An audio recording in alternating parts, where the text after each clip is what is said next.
আজকে আপনাদের সাথে পান চাষের কিছু গুরুত্বপূর্ণ বিষয় নিয়ে আলোচনা করব। যে আলোচনাটা আপনার জন্য খুবই, যারা পান চাষ করেছেন বা পান চাষের সাথে যুক্ত রয়েছেন তাদের জন্য খুবই একটি গুরুত্বপূর্ণ আলোচনা।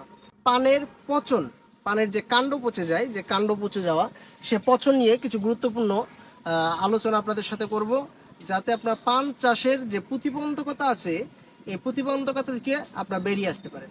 প্রিয় পান চাষি ভাইরা, দেখেন এখানে যে আপনার গাছটা রয়েছে, এই গাছটার মধ্যে কিন্তু পান রয়েছে।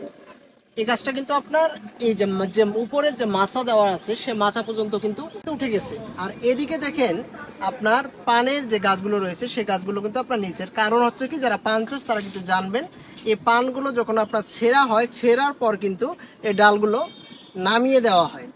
এখন সময়টা হচ্ছে বর্তমান বর্ষাকাল।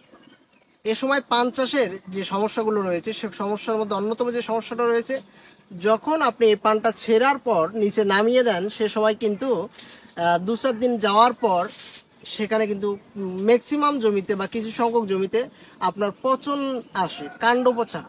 এই পচনটা কিন্তু পান চাষের মারাত্মক ক্ষতি করে। এই পচনের হাত থেকে আপনি আপনার কাঙ্ক্ষিত ফসলকে কিভাবে রক্ষা করবেন? হ্যাঁ প্রিয় দর্শক, কিন্তু প্রথমে যখন আপনি এই পানটা ছিঁড়বেন, দেখেন এই গাছের কিন্তু পানটা ছেঁড়া হয়ে গেছে। হয়ে যাওয়ার পর এই দেখেন এই ডালটা কিন্তু পেয়েছি, এদিক থেকে আপনার এ পর্যন্ত কিন্তু ডালটা ছিল, এখানে এ পর্যন্ত আপনার এখানে নামিয়ে দিয়েছে। এখন এই নামিয়ে দেওয়ার পূর্বে কিছু করণীয় আছে, যে করণীয়টা যদি আপনি করেন তাহলে পানের কাণ্ড পচা থেকে আপনি মোটামুটি আপনার ফসলকে রক্ষা করতে পারবেন। কি করতে হবে? যখন আপনি এই পানের এই ডালটা নামিয়ে দিবেন, নামিয়ে দেওয়ার পর পান ছেঁড়ার পর নামিয়ে দেওয়ার পূর্বে আপনার কপার অক্সিক্লোরাইড, তার সাথে যদি আপনি ম্যানকোজেব অথবা only copper oxychloride per litre পানিতে 2 গ্রাম হারে স্প্রে করে যদি আপনি ডালটা নামিয়ে দেন, তাহলে সে জমিতে আপনার পচনের সংখ্যা আপনার অনেক কমে যাবে। মানে পচনের যে হার, পচন আসার যে আশঙ্কা, সে আশঙ্কা আপনার 80% কমে যাবে। মানে 80% আপনার পচন নিয়ে আপনার দুশ্চিন্তাটা, সে দুশ্চিন্তাটা আপনার দূর হয়ে যাবে। তাহলে কি করতে হবে?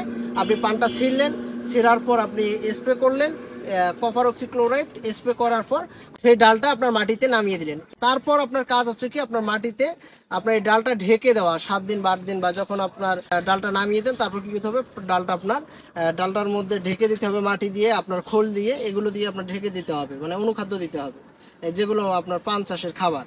এখন এর মধ্যে একটা বিষয় হচ্ছে যে বর্ষাকালে যদি আপনি এরকম করেন তাহলে কি করতে হবে, যখন পানের এই বরের এই গাছের উপরে যখন আপনার ডাটার উপরে যখন মাটি দিবেন, এই অবস্থা আপনাকে কি করতে হবে, ম্যানকোজেব 80 WP, এটা কি করতে হবে, যদি আপনি মনে করেন যে খোল দিলেন, সে খোলের সাথে আপনার বিঘা প্রতি 2 থেকে 3 কেজি হারে যদি মিশিয়ে দেন, তাহলে সেখানেও কিন্তু পচন আসার সংখ্যা অনেক কম। মানে এগুলো হচ্ছে আপনার পচন লাগার পূর্বে আপনি কি কি কাজ করবেন। এই কাজগুলো যদি করেন তাহলে পচন নিয়ে 80% দুশ্চিন্তা আপনার দূর হয়ে যাবে।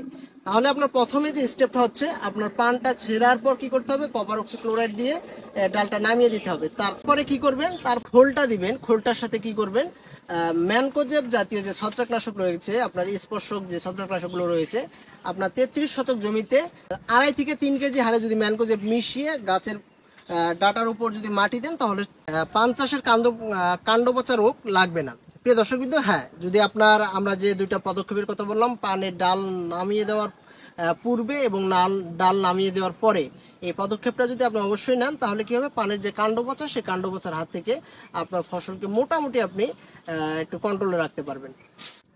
সবাই ভালো থাকবেন, সুস্থ থাকবেন। আর পান চাষ সম্পর্কে যদি আপনাদের কোনো তথ্য জানার থাকে, অবশ্যই আমাদের কমেন্ট বক্সে কমেন্ট করবেন। সেই সাথে যারা কৃষি ও কৃষির সাথে জড়িত, কৃষি বিষয়ক বিভিন্ন তথ্য ও পরামর্শ পেতে আমাদের চ্যানেলটি সাবস্ক্রাইব করুন, পাশে থাকা বেল বাটনটি অন করে দিন। সবাই ভালো থাকবেন, সুস্থ থাকবেন। আল্লাহ হাফেজ।